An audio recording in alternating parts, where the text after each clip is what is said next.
Chapter 4. Manufacturing Terror. From the start, Christina Burster's case was handled with an eye for its propaganda value. The Vermont public first heard about her on July 20th, 1978, about 4 days after her arrest. Attempting to cross the border from Canada to Vermont on foot, she had become lost and been nabbed by a customs agent. At first, the FBI knew only that she was a West German citizen wanted for something called criminal association, a crime that did not exist in the U.S. The source of the charge was her previous membership in a radical therapy group, the Socialist Patients Collective. According to German authorities, some of its members may later have joined the notorious Red Army faction, also known as the Baader-Meinhof Group, a radical underground committed to armed struggle. This stale, circumstantial evidence was enough to launch a nationwide terrorist scare.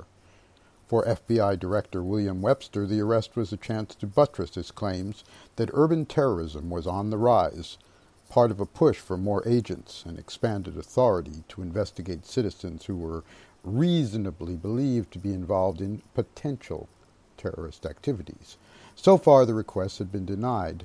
Instead, criticism of the Bureau was mounting as Congress discussed a charter to define and limit its activities. Webster's press conference had a simple goal: to announce that a foreign terrorist had been caught in a conspiracy with Americans. Break out the duct tape. His remarks stopped short of calling Burster a member of the Baader-Meinhof gang, but the Bureau's press spokesman quickly contacted their favorite reporters as off-the-record sources to provide salacious details. The next day, newspapers across the country spread the news in bold headlines like, "Terrorist held after attempt to enter U.S." Some accounts even printed an agent speculation that Burster had come to Vermont in order to assassinate the president of BMW. After all, he was planning a visit to Rutland.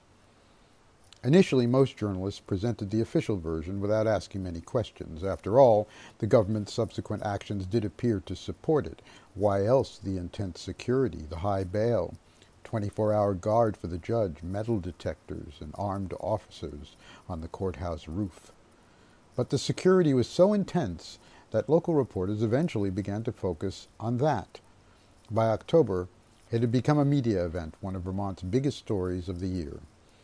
In most of the country, the mere threat of terrorism was convincing enough to make any precaution sound reasonable, but something different happened in Vermont.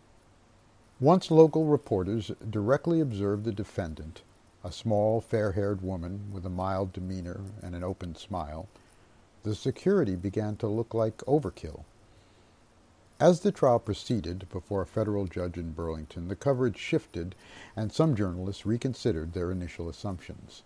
The general public also gave the case a second look. Reports began to describe Burster as a fugitive, an activist, or simply as a West German charged with border violations.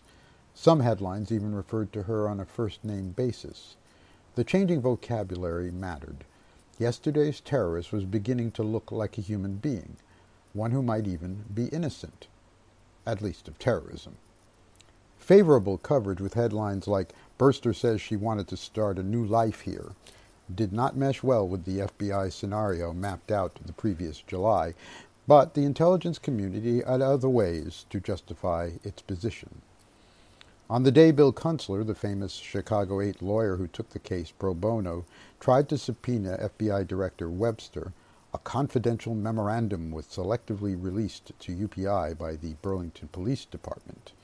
According to that, new information had been forwarded by the U.S. Marshal who apparently received it from the Bureau.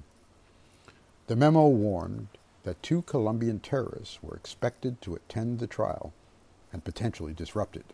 Security throughout the city was tightened. Experts flew in from New York and New Orleans. The latest threat hit the press simultaneously with the Webster subpoena, reinforcing the idea that foreign terrorism loomed over the Green Mountains. But nothing happened, and no terrorists materialized. That ploy was small potatoes when compared with the simulation stage the following week, a live-action terrorist siege complete with bank robbery, hostages, and a SWAT-style police unit called the Threat Management Team. Just as Burster took the witness stand for her final day of testimony, the performing terrorist escaped from the Chittenden Bank and fled to the Follett House, an historic building overlooking the city's waterfront. Local threat managers arrived, provoking fire from the terrorists as bewildered bystanders tried to process what was happening. Was it real, or had they stumbled on a new action movie in production? Police fired convincing blanks as the terrorists held their hostages in this building's cupola. Negotiations continued into the early evening. Ultimately, the bad guys were talked out, but by this time, news of the exercise and media coverage had reached the courtroom. The judge was fit to be tied and warned jurors to avoid all news media that evening, especially television. At 6 p.m., Bill Felling, a newsman with the CBS affiliate, read his account of the siege. The tone was light, but he called the event a terrorist exercise. The coverage included action footage made possible by the advance warning provided to the area's largest TV station. Once Felling finished, anchorman Mickey Gallagher turned to the next item, the Burster trial. Juxtaposing a terrorist incident and the trial of a suspected terrorist was predictable, but misleading. The local daily newspaper followed suit. The next day's B section of the Burlington Free Press carried 4 prominent photos of the siege beside 2 Burster stories. The main head, Burster Testimony Refuted, described not only the court action but the intended impact of the government's training event. The jury finally went out on a Monday afternoon in mid-October. By Friday afternoon, they had broken Vermont's record for the length of a jury deliberation. The verdict, delivered at sundown on October 27, 1978, was a felony and misdemeanor conviction, but Burster was acquitted of the conspiracy charge. U.S. Attorney William Gray didn't consider that a victory. The jurors had sent a mixed message, one suggesting that they had considered a way to acquit her. Thwarted in court, Gray went to the press and, breaking a court agreement, revealed that Burster once lived in South Yemen. While forced to acknowledge that this didn't prove she was a terrorist, he suggested that it did tend to disprove her innocence of such affiliations. The trial ended as it had begun, with sensational stories and twisted facts. Christina Burster remained a pawn, imprisoned without bail, interrogated by agents from 2 continents, and demonized to justify the tactics. In Vermont, the rhetoric had softened, and when she returned to Germany, all charges were dropped. But beyond the state line, the smear campaign rolled on. In New York, a banner headline the day after her conviction trumpeted, "No asylum for terrorists." That's how perception management works.